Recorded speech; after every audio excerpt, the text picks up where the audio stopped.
मेरे प्यारे दोस्तों, अगर आपने अभी तक मेरे चैनल को सब्सक्राइब नहीं किया तो प्लीज़ सब्सक्राइब कीजिए, लाइक कीजिए, शेयर कीजिए ताकि नई नई कहानियों का नोटिफिकेशन सबसे पहले आप तक पहुंचे।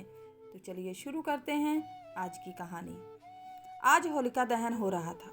मेरी बेटी सोनू मेरे पास बैठी होलिका दहन देख रही थी। अचानक सोनू ने कहा, मम्मी, कल कॉलेज में हमारी कक्षा में सब बात कर रहे थे कि कॉलेज की एक लड़की का कुछ दिन पहले बलात्कार हुआ था। अब वह पागल हो गई है। वास्तव में बेटा, यह ऐसा घिनौना सच है कि जब कोई इससे रूबरू होता है, उसके बाद अगर वह मानसिक रूप से कमज़ोर होता है तो सामाजिक बर्ताव के कारण अपना दिमागी संतुलन खो बैठता है। सोनू थोड़ी देर बात करके अंदर चली गई, पर मेरा मन जैसे अतीत में चला गया और मेरा नासूर बना दर्द वापस जागृत हो गया। होली का दिन था। सब होली खेलकर अपने घर जा चुके थे। शाम होने को आ गई। मेरे पति हमेशा की तरह आज भी अभी तक नहीं आए थे। शराब पीकर कहीं बैठे होंगे। अचानक बारिश शुरू हो गई। बिजली चमक रही थी और बादल गरज रहे थे। मैं और मेरी बेटी सोनू इनका इंतज़ार कर रहे थे। रात 12 बजे दरवाजे पर घंटी बजी। मुझे लगा कि मेरे पति आ गए। मैंने दरवाज़ा खोला तो अजय खड़ा था। अजय विजय 2 भाई थे। हमारे घर के सामने रहते थे। जब ये दोनों 2 साल के थे तब से मैं इनको जानती थी। आज दोनों 20 साल के हो गए थे। जब भी मेरे पति शराब पीकर किसी नाले के पास पड़े होते थे तो मैं इन दोनों भाइयों में से किसी एक के साथ जाकर उन्हें लाया करती थी। आज भी अजय जब बुलाने आया तब मुझे कुछ भी अलग नहीं लगा। अजय ने भी शराब पी रखी थी। पूछने पर उसने कहा, आंटी, मैं अंकल के साथ ही था, पर अंकल ने इतनी ज़्यादा पी ली है कि वह वहीं लेट गए हैं, इसलिए मैं आपको बुलाने आया हूँ। मैं हर बार उसके साथ हमेशा बिना किसी डर के चली जाती थी। पता नहीं इस बार क्यों किसी अनहोनी होने का अंदेशा होने के कारण मेरा दिल तेजी से धड़क रहा था। पर मैंने किसी तरह हिम्मत जुटाई और उसके साथ जाने को तैयार हो गई। पर साथ ही अपनी बेटी सोनू का ख्याल आया। मैंने उसे अपनी दोस्त मीता के यहाँ छोड़ने का फैसला लिया। मैं मीता के पास गई और उसे इतनी रात में जगाया। मैंने कहा, मीता, मैं सोनू को तुम्हारे पास छोड़ रही हूँ और मैं अजय के साथ सोनू के पापा को लेने जा रही हूँ। मैं पहले भी अजय के साथ जा चुकी हूँ, इसलिए किसी को कुछ अजीब नहीं लगा। मैं अपनी बेटी की तरफ से निश्चित होकर अजय के साथ चली गई। अजय और मैं नाले की ओर चले गए, जहाँ अजय ने बताया था कि मेरे पति हैं। वास्तव में वह मुझे गलत जगह ले गया, क्योंकि उसकी नीयत उस दिन खराब थी। वह मेरी बेटी के साथ गलत हरकत करना चाहता था, पर जब मैंने मेरी बेटी को सुरक्षित कर दिया तो वह बौखला गया। उसने उस बौखलाहट में मेरे ऊपर वार करना शुरू कर दिया और कहने लगा, मैं तो तेरी बेटी की इज्जत लूटना चाहता था, पर उसे तो मैं हासिल नहीं कर सका, इसलिए उसका बदला तुझसे लूँगा।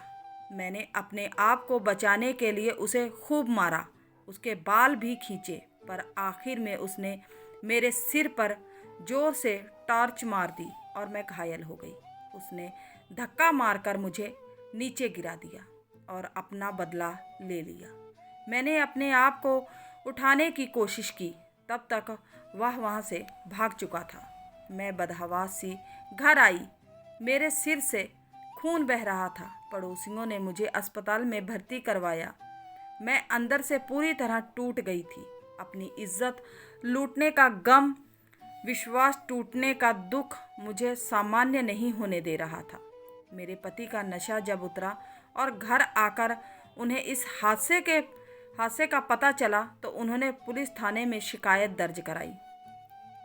पूरे मोहल्ले में हल्ला मच गया था। अजय विजय के घर पर लोगों ने तोड़फोड़ मचा दी थी। पुलिस अजय को ढूंढने लगी। लोगों ने भी अजय को चप्पा चप्पा गली गली ढूंढा। आखिर में अजय लोगों की पकड़ में आ गया। लोगों ने पूरे रास्ते उसे जूते चप्पलों से मारा और पीटते हुए ही मोहल्ले में लेकर आए। उसका मुंह काला करके सब जगह उसे घुमाया गया, फिर उसे पुलिस को सौंप दिया। अजय को जेल हो गई थी।